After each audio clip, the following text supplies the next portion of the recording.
Bis zur Mitte des 19. Jahrhunderts hatte die Menschheit keine Vorstellung davon, wie tief der Ozean sein kann. Erst im Jahr 1875 wurde während einer Expedition des britischen Schiffs Challenger eine ungewöhnlich tiefe Stelle am Grund des Pazifischen Ozeans entdeckt.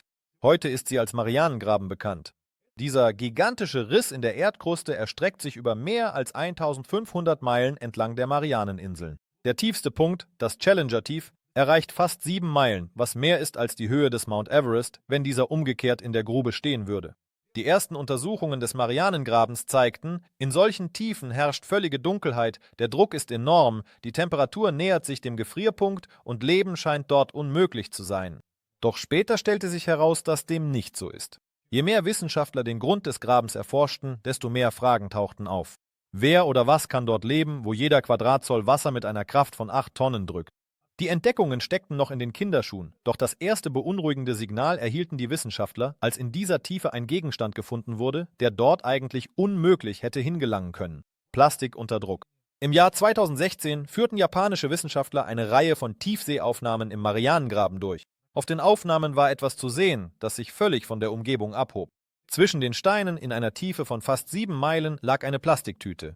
Dieses Foto wurde zum ersten offiziellen Beweis dafür, dass der Müll der Menschheit selbst die entlegensten Winkel unseres Planeten erreicht hat. Untersuchungen haben gezeigt, dass sich am Grund des Marianengrabens nicht nur Plastikverpackungen, sondern auch Aluminiumdosen, Fischernetze sowie Mikroplastik finden lassen, das in die Sedimentgesteine eingedrungen ist.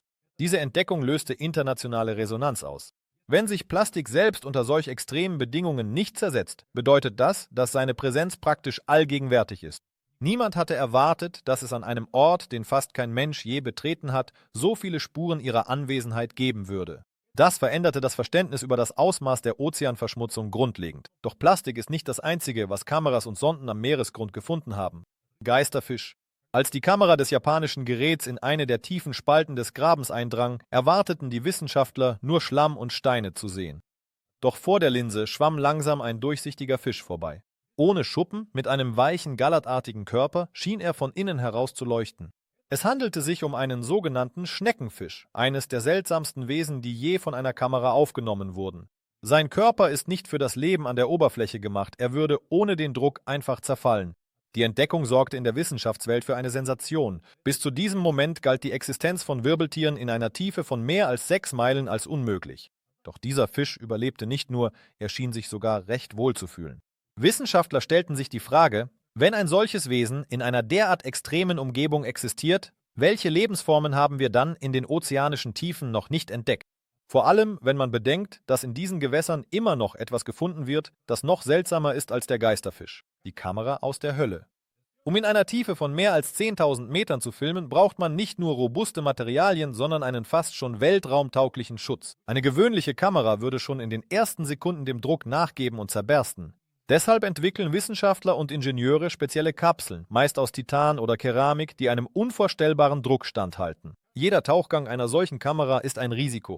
Viele Male gingen die Geräte für immer verloren und verschwanden in der Dunkelheit ohne jegliche Verbindung. Doch gerade dank solcher Opfer hat die Menschheit einzigartige Aufnahmen vom Grund des Marianengrabens erhalten. Manchmal wackelt das Bild, manchmal sieht man nur Trübung und Schlamm. Doch plötzlich taucht im Bild etwas auf, das einem das Herz stocken lässt. Kameras wurden zu den Augen der Menschheit in einer unzugänglichen Zone. Aber was tun, wenn sich doch ein Mensch entscheidet, dort hinabzusteigen? Und wer hat es als erster gewagt? Menschen in der Tiefe. Am 23. Januar 1960 erreichte das Bathyscaphe Trieste mit Jacques Piccard und Don Walsh an Bord den Grund des Marianengrabens. Dies war der erste Tauchgang eines Menschen in der Geschichte auf eine solche Tiefe. Das Schiff begann sich bereits auf dem Weg nach unten zu verformen und im Bullauge entstand ein Riss. Dennoch setzte die Besatzung den Abstieg fort. Am Grund herrschten Stille, Dunkelheit und Schlamm. Doch das Erstaunlichste war, dass sie Spuren von Leben entdeckten. Mehr als ein halbes Jahrhundert später, im Jahr 2012, begab sich der Regisseur James Cameron auf. Challenger wiederholte die Heldentat ganz allein. Das Gerät verweilte über 30 Minuten am Grund und nahm einzigartige Aufnahmen auf. Später sagte er habe sich gefühlt, als wäre er auf einem anderen Planeten. Sie kehrten an die Oberfläche zurück, doch die Fragen blieben. Warum wissen wir trotz so vieler Versuche immer noch so wenig über diesen Ort? Vielleicht, weil es schwieriger ist, dorthin zu gelangen, als du denkst. Der Everest unter Wasser. Obwohl ein Flug ins All ambitionierter erscheint, ist ein Tauchgang zum Marianengraben in seiner Komplexität mit einer Expedition zum Mond vergleichbar. Temperaturschwankungen, ein Druck von tausenden Atmosphären, völlige Dunkelheit und fehlende Kommunikation machen die Aufgabe nahezu unmöglich.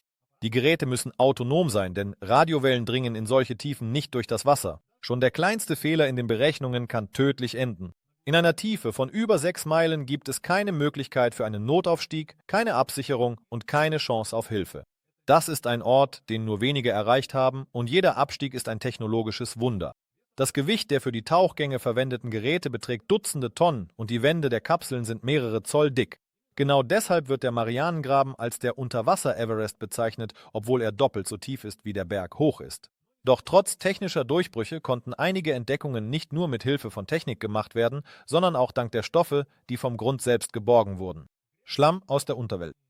Während einer der Expeditionen sammelten Wissenschaftler Proben von Bodensedimenten im Bereich des Challenger-Abgrunds. Es handelte sich um eine Mischung aus feinen Schlickpartikeln und biologischen Überresten, bedeckt von einer Schicht, deren Alter Millionen Jahre betragen konnte. Doch das war nicht das, was die Forscher überraschte. Im Sediment wurden Mikroorganismen entdeckt, die der Wissenschaft zuvor unbekannt waren. Einige von ihnen konnten ohne Sauerstoff existieren und ernährten sich von Schwefel- und Methanverbindungen. Der Druck, unter dem sie leben, würde jedes andere Lebewesen töten. Diese Mikroben könnten der Schlüssel zum Verständnis des Lebens unter extremen Bedingungen sein, nicht nur auf der Erde, sondern auch auf anderen Planeten.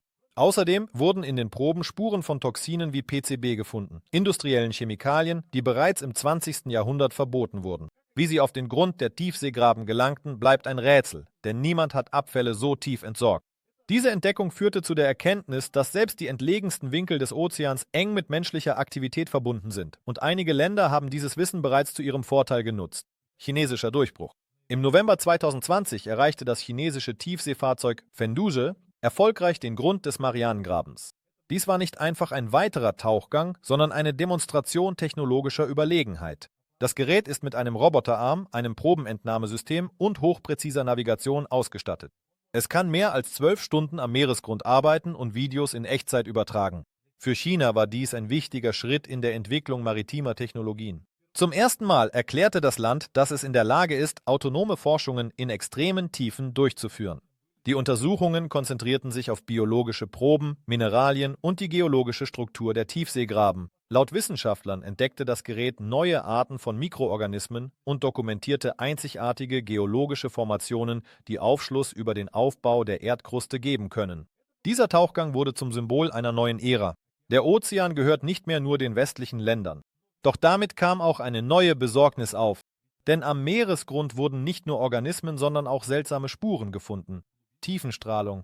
Bei der Analyse von Sedimentproben, die aus einer Tiefe von mehr als 6 Meilen geborgen wurden, entdeckten Wissenschaftler unerwartet Spuren von Isotopen, die für die Atomtests der Mitte des 20. Jahrhunderts typisch sind. Insbesondere Spuren von Cäsium und Plutonium, die unter solchen Bedingungen in der Natur nicht vorkommen. Das bedeutete, dass sogar die nuklearen Rückstände von atmosphärischen Explosionen die tiefsten Bereiche des Weltozeans erreicht hatten. Da das Wasser im Ozean ständig in Bewegung ist, setzen sich im Laufe der Zeit die kontaminierten Partikel langsam in den entlegensten und tiefsten Stellen ab. Der Marianengraben hat sich als eine Art Müllsammelstelle des Planeten erwiesen. Obwohl die Strahlungsintensität keine Gefahr darstellte, schockierte die Tatsache, dass sie vorhanden war, die Wissenschaftler. Dies zeigte, wie weit sich die Auswirkungen menschlicher Aktivitäten ausgebreitet haben. Trotz der Verschmutzung existiert unter diesen Bedingungen weiterhin Leben, das sich sogar an das Gift anpasst. Wie? Die Antwort war unerwartet.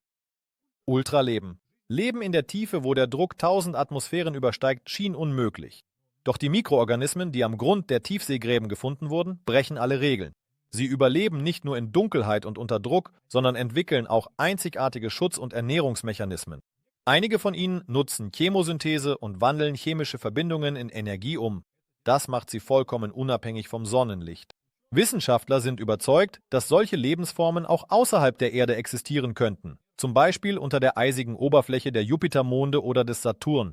Diese Bakterien stehen im Mittelpunkt des Interesses von Bioingenieuren, denn sie könnten der Schlüssel zur Schaffung nachhaltiger Biosysteme für lang andauernde Weltraummissionen sein. Doch nicht nur Mikroben überraschen die Forscher. Die Tiefsee verbirgt noch weitere Beispiele für Anpassung. Erstaunliche Organismen, deren Existenz zuvor als unmöglich galt. Und ein Mensch wurde Zeuge davon aus erster Hand. Cameron und der Meeresgrund. Als der Regisseur James Cameron im Jahr 2012 ankündigte, persönlich zum Grund des Marianengrabens hinabzusteigen, hielten das viele für einen PR-Gag. Doch nur wenige Monate später wurde er der erste Mensch in der Geschichte, der ein Solo-Tiefseetauchen in den Abgrund des Challenger Deep unternahm.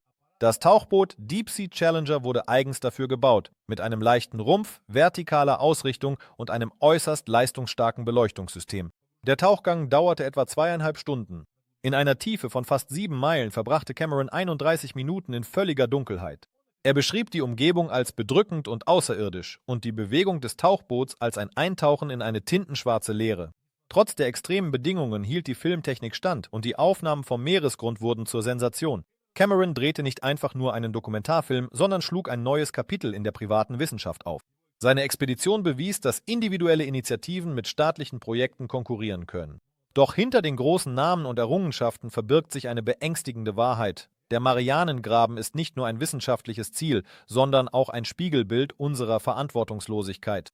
Der Feind in der Tiefe. Bei den Tauchgängen stellen Wissenschaftler immer häufiger fest, selbst in den isoliertesten Winkeln des Ozeans gibt es keine Reinheit. Am Grund des Marianengrabens findet man Mikroplastik, toxische Verbindungen und Schwermetalle. Diese Stoffe liegen nicht nur an der Oberfläche, sondern dringen auch in die Körper der Tiefseeorganismen ein. Untersuchungen haben gezeigt, dass das Gewebe von Fischen, die in mehr als 6 Meilen Tiefe leben, gefährliche Konzentrationen von PCB enthält, Chemikalien, die bereits im letzten Jahrhundert verboten wurden. Die Quellen der Verschmutzung sind vielfältig: Industrieabwässer, Meeresströmungen, Tankerunfälle, sogar entfernte Emissionen vom Festland. All das hat sich über Jahrzehnte am Meeresgrund abgelagert. Und trotz der extremen Bedingungen beginnt das Ökosystem in der Tiefe zu leiden. Einige Arten werden immer seltener und ihre Nahrungsketten werden gestört. Der Marianengraben ist zu einem Spiegel geworden. Nur weil wir etwas nicht sehen, heißt das nicht, dass es ungefährlich ist. Und wenn selbst dort Plastik und Radioaktivität gefunden wurden, kann man sich nur vorstellen, wie tief der menschliche Fußabdruck auf dem gesamten Planeten ist. Aber was haben wir nicht gefunden? Warum fehlen uns trotz dutzender Expeditionen immer noch Antworten? Ein Rätsel ohne Lösung. Der Marianengraben bleibt einer der am wenigsten erforschten Orte der Erde. Weniger als 10% seines Gebiets wurden überhaupt in irgendeiner Form untersucht. Der Grund ist einfach: Technologie, Kosten, Risiko. Aber es gibt noch einen weiteren Faktor: die Unvorhersehbarkeit. Selbst bei wiederholten Expeditionen erfassen die Geräte unterschiedliche Daten: Druck, Bodenbeschaffenheit, sogar biologische Formen. Einige Wissenschaftler sprechen von der dynamischen Geologie des Grabens, von Bereichen, die sich durch tektonische Prozesse verschieben können. Das macht die Kartierung nahezu unmöglich. Wenn man dazu noch technische Einschränkungen und die Schwierigkeit des Transports von Ausrüstung nimmt, wird klar, warum diese Tiefen bis heute Geheimnisse bewahren. Genau das macht den Graben zugleich furchteinflößend und faszinierend. Dort gibt es keine Unterwasserbasen, keine außerirdischen Technologien, aber es gibt etwas Wichtigeres. Dort befindet sich ein Spiegel der Menschheit, ihrer Ambitionen, Fehler und ihres wissenschaftlichen Fortschritts. Und vielleicht werden wir gerade in diesem Abgrund eines Tages nicht den Beweis für außerirdisches Leben finden, sondern ein besseres Verständnis von uns selbst.